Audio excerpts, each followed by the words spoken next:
Hello, everyone. My name's Doc, your host for all things healing, and welcome back to another episode of ESO Healer Skill Spotlight, the series where we take a look at the good, the bad, and the broken things about every ESO healing skill.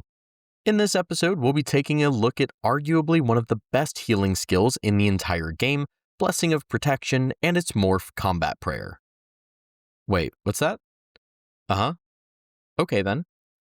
Folks, I'm getting word that this skill actually has a second morph. Who would have guessed? You learn something new every day. In all seriousness, we'll be talking about Blessing of Protection, as well as its morphs, Combat Prayer, and Blessing of Restoration. Let's get into this. As usual, we'll start by talking about the base skill and move on to the morphs. So, what is Blessing of Protection? Why does the thumbnail say that this might be the best healing skill in the game? And why does everyone forget that Blessing of Restoration exists? Well, Blessing of Protection is the base skill, and it can be found in the Restoration Staff skill line. Casting it causes you to slam your staff into the ground and send out a burst of healing in a 20 by 8 meter range that can target up to 6 allies at a time. Allies who are hit by the burst of healing are also granted Minor Resolve for 10 seconds, increasing their physical and spell resistances. Without even getting into the morphs, the base skill by itself is pretty solid. While class-based burst heals will typically be a little bit stronger in terms of their raw healing output, the healing from Blessing is no joke, and is pretty awesome for being a class-neutral skill. Plus, it has the added benefit of granting Minor Resolve. So, if you're trying to out-heal some incoming damage, granting your allies those extra resistances can help dampen some of that incoming damage, making it easier to keep them healed. Speaking of Minor Resolve, let's talk about it a little bit. While tanks will have a decent amount of options for applying Minor Resolve, especially if you're a Necro or Arcanist, DPS players have pretty limited options for applying Minor Resolve to themselves. Of course, you can always use scribing, but even then, the best way for optimized DPS players to get Minor Resolve is from their healers via Blessing of Protection. This means that even before we get into the morphs, this skill already provides a lot of value in healing and protecting your team. I've used this skill, I should say Combat Prayer, pretty much since I started playing ESO, and it has helped me keep my team alive through many heal checks. Of course though, like with all skills we cover in this series, the morphs are where the skill really shines, so we'll save the best for last and start by talking about Blessing of Restoration. So what exactly does Blessing of Restoration do? Well, this morph increases the size of the wave, increases the amount of healing it does, and increases the duration of Minor Resolve from 10 to 20 seconds. Honestly, it's just fine.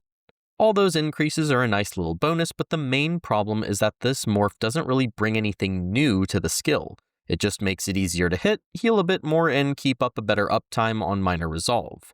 With the fullest and utmost respect to Blessing of Restoration, all of the things that it does can be accomplished simply by improving as a player.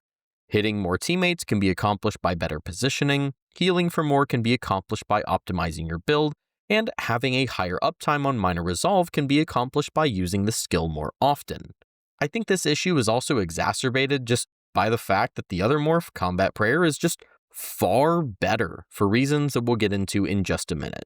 If Combat Prayer wasn't as strong as it is, I could definitely see more of a reason to take Blessing of Restoration, but as it stands, the only possible scenario I could see Blessing of Restoration being better is maybe like large group PvP, like your 8v8 battlegrounds or your Cyrodiil Zergs or something like that. The extra range, healing, and resolve uptime could be useful for whenever things get chaotic and the group starts to split up a little bit. Outside of that though, there's just really no reason to take Blessing of Restoration over Combat Prayer. And speaking of Combat Prayer, let's talk about that one right now. So, this morph will reduce the cost of casting this skill and also grant Minor Berserk, which increases all damage by 5% for 10 seconds. Now you may be thinking, really Doc? That's it? All that hype for an extra 5% damage? Well, yeah. It may not seem like much, but an extra 5% damage at the push of a single button is nothing to scoff at. When you and your healer partner are able to give 5% more damage to 8 DPS players, that can be pretty substantial in terms of the group's total damage output. It's also particularly important for healers to bring because let's take a second to talk about common sources of Minor Berserk. There are a few ways of gaining it, But outside of scribing, there's really only one skill that will deal damage and apply Minor Berserk at the same time, and that's the Nightblade's Ambush. Like with other sources of Minor Resolve that we talked about earlier, the most efficient way to make sure that everyone in the group has Minor Berserk is through Combat Prayer. Because of these reasons and more, Combat Prayer is a staple in nearly every healer build that you'll find. Seriously, if you've never used it, I cannot recommend it enough. So, in conclusion, Blessing of Protection is a fantastic skill with a strange dichotomy. On one hand, Blessing of Restoration is nice, but rather underwhelming and doesn't really bring much to the table outside of a few things that players could simply do by improving their own gameplay.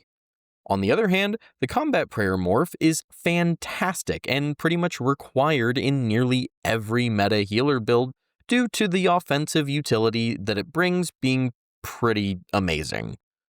Overall, I'd say Blessing of Protection is a skill of safety and comfort. It's one of those things that I never really thought too hard about because it's just always been there. No matter what sort of healing build I'm going for, I can always be certain that I'll be rocking Combat Prayer. And I think that says a lot about the value that this skill brings to a team.